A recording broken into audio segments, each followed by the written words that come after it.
DD किसान, बदलते भारत की शान।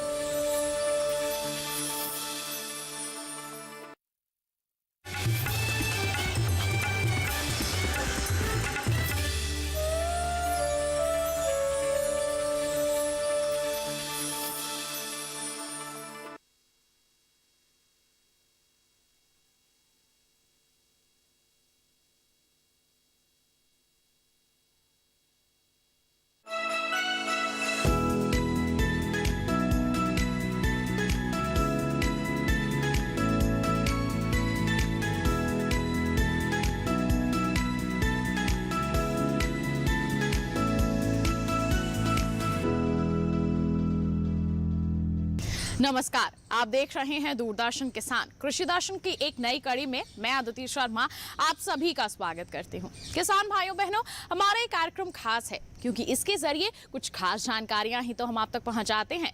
हमेशा की तरह लेकर आए हैं हमारे तीनों सेगमेंट्स, विज्ञान और किसान, कृषि स्टार्टअप और फार्मिंग इंडिया। और इसके जरिए बता दें आपको, सबसे पहले तो हम आपको बताएंगे देसी गाय पालन के बारे में, फिर मुलाकात करवाएंगे प्रगतिशील किसान भूरा सिंह से, और फिर बात होगी प्रधानमंत्री कुसुम योजना की। तो फिर आइए आज के अंक की शुरुआत करते हैं।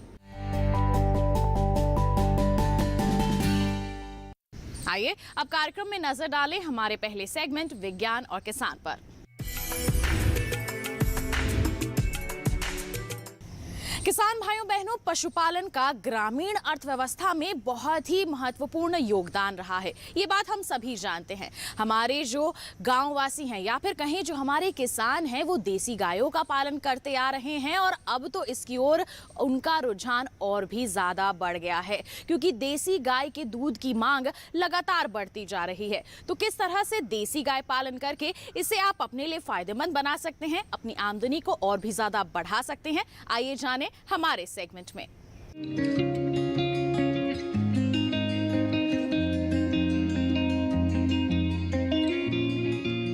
भारत में पशुधन की कुल संख्या 53 करोड़ से भी ऊपर है। इनमें 19 करोड़ से ज्यादा गायें हैं। इनमें भी देसी गायों की संख्या 14 करोड़ के आसपास है। हमारे देश में गाय की 26 अच्छी नस्लें पाई जाती हैं। देसी गायें 3 तरह की हैं: दुधारू, ड्राफ्ट और दोहरे उद्देश्य वाली। गिर, लाल सिंधी, साहिवाल और देवनी दुधारू नस्ल की गायें हैं और अधिक दूध देने वाली होती हैं। दोहरे उद्देश्य वाली नस्ल दूध के साथ साथ भार वहन का काम भी करती हैं। इनमें हरियाणा, ओंगोल, थारपारकर और कांकरेज का नाम लिया जा सकता है। इसी तरह ड्राफ्ट नस्ल की गायें कम दूध देने वाली होती हैं, लेकिन बैल शानदार भार वहन क्षमता वाले होते हैं। नागौरी, मालवी, केलरीगढ़, अमृत महल, खिलारी और सिरी इसी तरह की नस्लें हैं। देसी गायें सदियों से हमारे ग्रामीण जीवन का हिस्सा रही हैं और अर्थव्यवस्था की रीढ़ भी। इनसे मिलने वाला A2 प्रकार का दूध न सिर्फ पोषक तत्वों से भरपूर है, बल्कि मधुमेह से लड़ने में मददगार भी, जबकि गोबर का इस्तेमाल प्राकृतिक खाद के रूप में होता है। अगर आप प्राकृतिक खेती कर रहे हैं या करना चाहते हैं, तब तो देसी गायें रखनी ही होगी। गाँवों में ज्यादातर किसान पारंपरिक तरीकों से पशुपालन कर रहे हैं। ज्यादा मुनाफे के लिए व्यावसायिक तरीके अपनाने होंगे। आप चाहें तो 5 या 10 गायों से शुरुआत कर सकते हैं। गिर, साहिवाल, लाल सिंधी और हरियाणा नस्ल की एक गाय को कम से कम 10.5 वर्ग फुट जगह चाहिए। व्यावसायिक रूप से गौपालन के लिए गौशाला शहर के नजदीक होनी चाहिए और आसपास आहार की उपलब्धता आसानी से होनी चाहिए। जल भराव से बचने के लिए बाड़े को थोड़ा ऊंचा रखें। साथ ही उसमें बारिश, गर्मी और सर्दी से बचने के इंतजाम जरूर करें। अगर गाय भोजन में कम रुचि दिखा रही है तो नमक, गुड़ या खली का इस्तेमाल कर सकते हैं। याद रहे, गाय को सड़ी गली चीजें बिल्कुल भी नहीं देनी है। चारे में अचानक बदलाव ना करें, बल्कि पहले से दिए जा रहे चारे में नया चारा थोड़ा थोड़ा करके मिलाएं और बाद में इसे पूरी तरह रिप्लेस कर दें। हरे और सूखे चारे को साथ मिला कर दें। इससे पेट में गैस भी नहीं बनेगी और गोबर भी पतला नहीं होगा। गायों को हमेशा अच्छा आहार दें। शुरुआत में पशु को थोड़ा सा आहार चखाएं, जबकि दुधारू पशु को उसकी जरूरत के हिसाब से आहार देना है।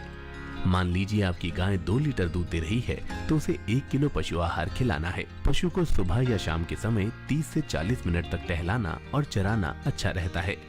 पशु को बांधने वाली रस्सी ज्यादा कड़क नहीं होनी चाहिए, वरना घाव का खतरा रहता है। एक पशु का बचा हुआ चारा दूसरे पशु को बिल्कुल न दें। पशु को तनाव मुक्त रखें और गौशाला की सफाई का ख्याल रखें। पशु पर नजर बनाए रखें। अगर कोई अवांछित व्यवहार दिखाई दे तो तुरंत डॉक्टर को दिखाएं। अभी गर्मी का मौसम चल रहा है, इसलिए गायों को रोजाना नहलाएं और उन्हें छायादार जगह पर बांधें। 2 बछड़ों के बीच 12 से 13 महीने का फासला रखें। एक ब्यांत के करीब 3 माह बाद गाय गर्मी में आती है। गर्मी में आते ही गर्भाधान करा दें। दुधारू गायों को दुहने का समय निर्धारित कर लें। ज्यादा दूध देने वाली गाय को 3 बार भी दुह सकते हैं। इससे उनकी उत्पादन क्षमता बढ़ेगी। गाय को बहुत ज्यादा स्नेह की जरूरत होती है। मारने पीटने या सख्ती से पेश आने पर वो दूध सोख लेती है। दूध दोहने वाले शख्स अपने नाखूनों को बढ़ने ना दें और दोहते समय अंगूठे के छीमी के बीच में ना रखें। इससे थनैला होने का खतरा बना रहता है। पशुपालन पोषण के साथ साथ कमाई का जरिया है, इसलिए इसे सही तरीके से करें ताकि अच्छा मुनाफा मिल सके। तो ये था सेगमेंट विज्ञान और किसान। इसी के साथ बता दें कार्यक्रम में वक्त हो चला है एक छोटे से ब्रेक का। आप कहीं मत जाइए, देखते रहिए हमारा कार्यक्रम कृषि दर्शन। बने रहिए दूरदर्शन किसान पर।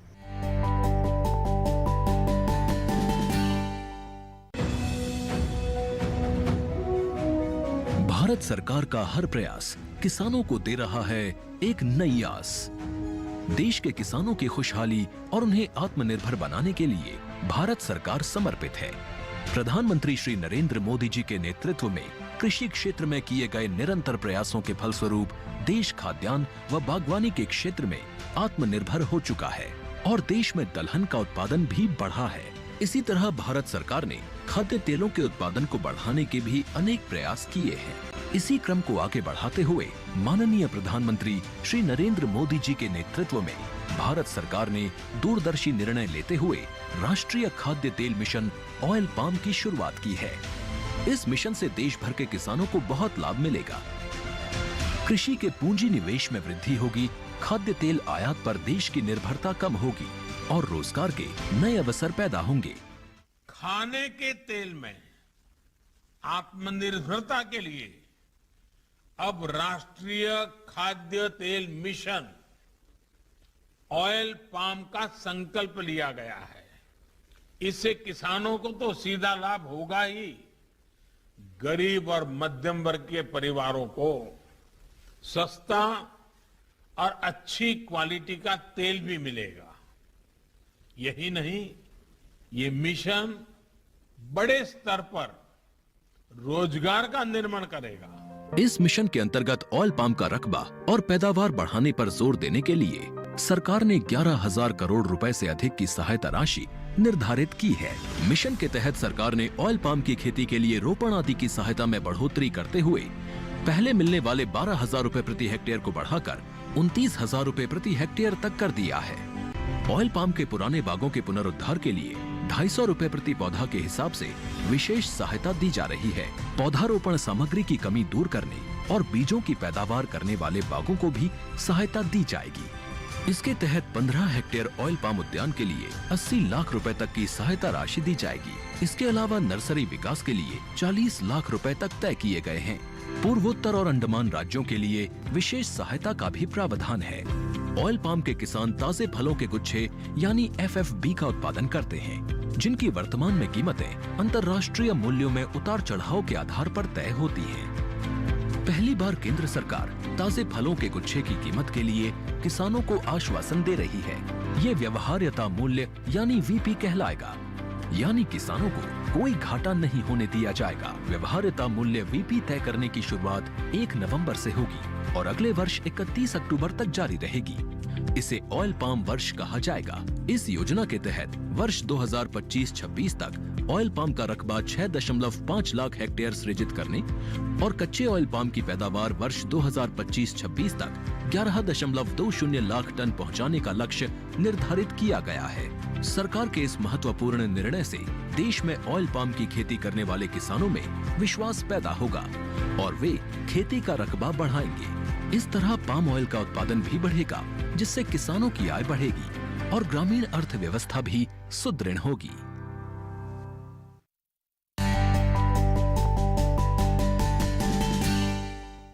ब्रेक के बाद दूरदर्शन किसान के कार्यक्रम कृषि दर्शन में आप सभी का फिर से स्वागत।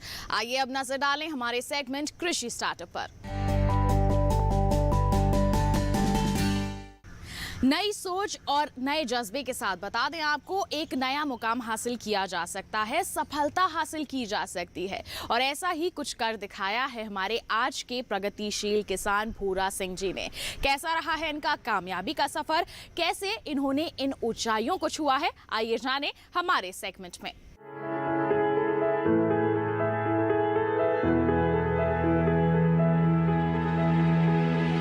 भूरा सिंह एक प्रगतिशील किसान है जो गांव मुमताजपुर, गुड़गांव, हरियाणा के निवासी हैं। इनके पिता के पास गांव में सबसे अधिक जमीन थी। परंपरागत ढंग से खेती करने की वजह से वे आर्थिक रूप से कमजोर थे। छोटी उम्र से ही भूरा सिंह पढ़ाई के साथ साथ खेती से भी जुड़े हुए थे। खेती में मनचाहा ना मिल पाने के बाद भूरा सिंह ने विकल्प के रूप में नौकरी की तलाश शुरू की। उन्होंने पुलिस और सेना में भर्ती के लिए प्रयास किए, लेकिन कामयाबी उनसे दूर ही रही। आखिरकार भूरा सिंह को एक निजी कंपनी में जनरेटर ऑपरेटर की नौकरी मिल ही गई। 1995 में भूरा सिंह के पिता गुजर गए, जिस कारण खेती का सारा काम भूरा सिंह पर आ गया। परंपरागत ढंग से खेती करने की वजह से इनके पास पूंजी कम थी, जिस कारण खेती के काम में भूरा सिंह के सामने कई समस्याएं आ रही थी। 1995-96 में जब इन्होंने धान की खेती शुरू की तो इन्हें धान की बीजों की जरूरत होती थी, लेकिन बाजार में बीज उपलब्ध नहीं थे। किसी प्रकार बीज उपलब्ध करा के वे एक ही बीज को बार बार बोते रहे, जिससे गुणवत्ता पर असर पड़ा, साथ ही उत्पादन पर भी फर्क पड़ा। अनपढ़ता होने के कारण उपज को बाजार में बेचने में भी समस्या आती थी। इस समस्या का तब हल निकला जब वे पूसा के वैज्ञानिकों के संपर्क में आए। उन्हें नई नई तकनीकों के बारे में जानकारी मिली। उन्हें ये समझ आया कि आधुनिक तकनीकों को अपनाकर खेती में अपनी आय को बढ़ा सकते हैं। भूरा सिंह को खेती में बड़ी कामयाबी उस वक्त मिली जब पूसा के वैज्ञानिकों की निगरानी में उन्होंने धान का एक हाइब्रिड बीज विकसित किया। खेतों में मशीनों का उपयोग जैसे लेजर लेवलिंग और जीरो टिलर का इस्तेमाल कर बिजली और पानी की खपत को भी कम किया। साथ ही नई विधि से धान की बिजाई कर अधिक उपज भी हासिल की। भूरा सिंह नई नई तकनीकों को अपनाकर खेती करते हैं और अपने साथी किसानों को भी नई तकनीकों को अपनाने के लिए प्रेरित करते हैं। भूरा सिंह में नया सीखने और करने की ललक हमेशा बनी रहती है। वे हमेशा किसान मेले और कृषि प्रदर्शनियों में जाते रहते हैं। नई तकनीकों का ज्ञान लेकर वे इसका इस्तेमाल अपने खेतों में करते हैं। वे जानते हैं कि तकनीक और मशीनरियों पर खर्च करना जरूरी है। उनका पूर्ण विश्वास है कि आधुनिक खेती नुकसान का सौदा नहीं है। भूरा सिंह को खेती के क्षेत्र में किए गए उनके अनेक सराहनीय कार्यों के लिए अनेक पुरस्कारों से भी सम्मानित किया गया है। भारतीय कृषि अनुसंधान संस्थान नई दिल्ली ने उन्हें प्रगतिशील किसान पुरस्कार से नवाजा है। तो ये था सेगमेंट कृषि स्टार्टअप। बता दें इसी के साथ कार्यक्रम में वक्त हो चला है एक और छोटे से ब्रेक का। आप कहीं मत जाइए, हम जल्द ही हाजिर होंगे। बने रहिए दूरदर्शन किसान पर, देखते रहिए हमारा कार्यक्रम कृषि दर्शन।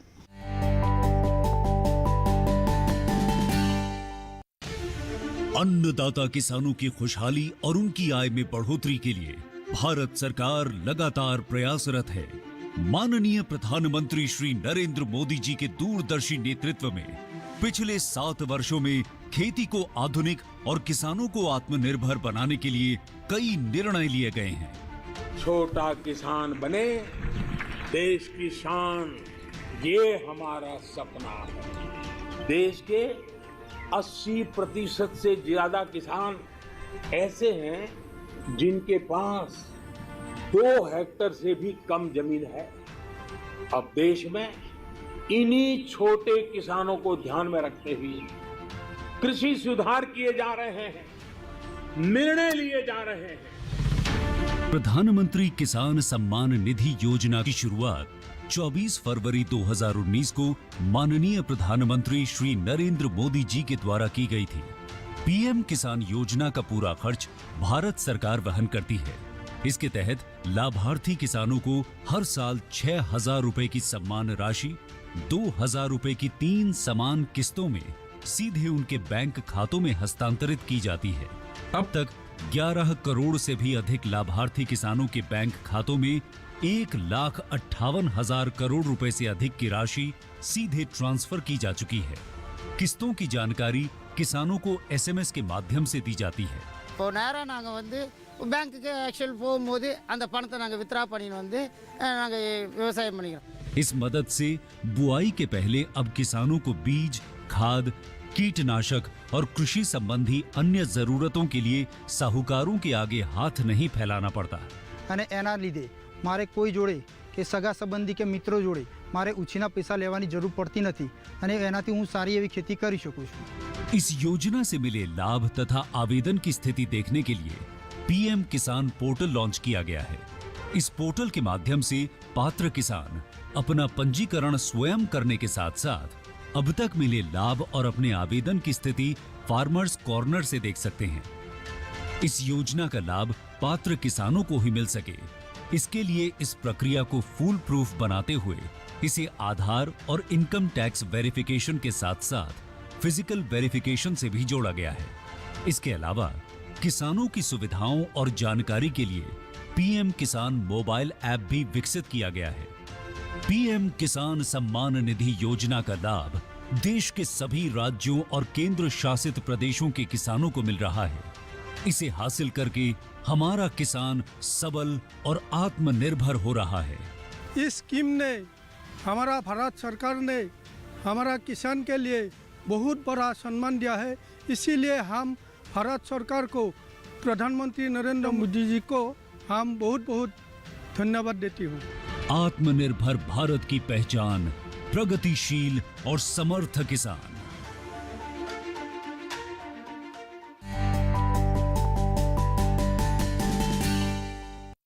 ब्रेक के बाद दूरदर्शन किसान के कार्यक्रम कृषि दर्शन में आप सभी का फिर से स्वागत। आइए अब नजर डालते हैं हमारे सेगमेंट फार्मिंग इंडिया पर। किसान भाइयों बहनों, हमारे देश में खेती किसानी के क्षेत्र में विकास हो सके, आप लोगों की उन्नति हो सके, इसके लिए हमारे देश की सरकार समय समय पर नई नई योजनाएं लेकर आती है और उन्हीं योजनाओं में से एक है प्रधानमंत्री कुसुम योजना। इस योजना की शुरुआत किस उद्देश्य के साथ की गई, इससे हमारे किसानों को यानी कि आप लोगों को किस तरह से लाभ मिल सकता है, जानने के लिए आइए नजर डालते हैं हमारे सेगमेंट पर।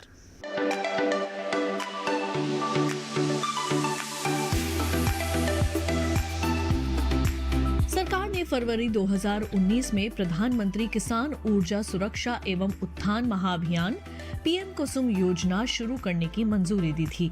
इस योजना का मकसद सौर ऊर्जा क्षमता विकसित करने में किसानों की मदद करना है। इससे किसानों को आय बढ़ने के साथ ही खेती के लिए पानी की जरूरत पूरी होगी। इसके जरिए वर्ष 2022 तक 30.8 गीगावाट बिजली उत्पादन का लक्ष्य रखा गया है। इस योजना के तहत किसानों को सब्सिडी पर सोलर पैनल मिलते हैं, जिससे वे बिजली बना सकते हैं। जरूरत भर बिजली का इस्तेमाल करके वे बाकी को बेचकर अतिरिक्त आय भी हासिल कर सकते हैं। इस योजना में 20 लाख किसानों को सोलर पंप बनाने में मदद की जाएगी। 15 लाख किसानों को ग्रिड से जुड़े सोलर पंप लगाने के लिए धन मुहैया कराया जाएगा।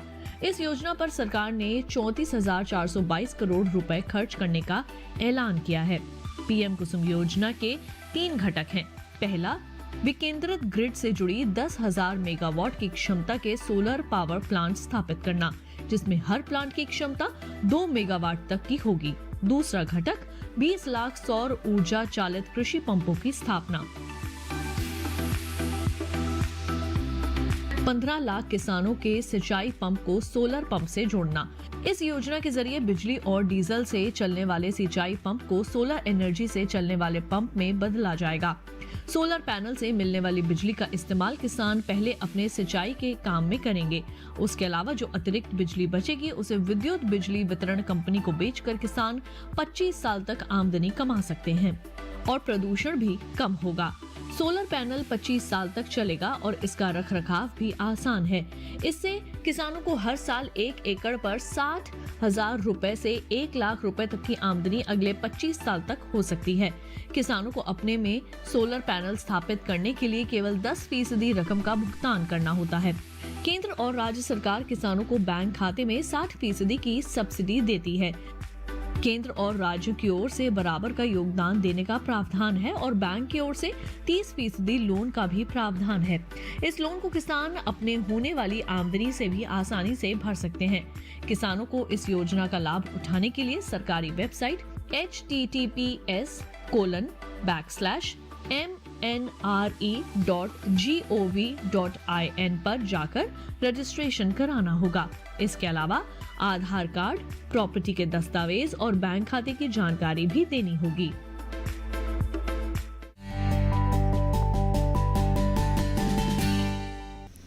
तो ये था हमारा आज का कार्यक्रम कृषि दर्शन। उम्मीद करते हैं आज के कार्यक्रम में दी गई जानकारियां आपके लिए जरूर लाभकारी साबित हुई होंगी। साथ ही आपको बता दें, दोबारा हमारा ये कार्यक्रम आप देखना चाहते हैं तो टीवी स्क्रीन पर दिखाई जा रहे QR कोड को स्कैन कर लीजिए, सीधा पहुंच जाएंगे हमारे YouTube चैनल पर। साथ ही बता दें आपको कि जुड़ना चाहते हैं आप हमसे तो आप हमें ईमेल कर सकते हैं।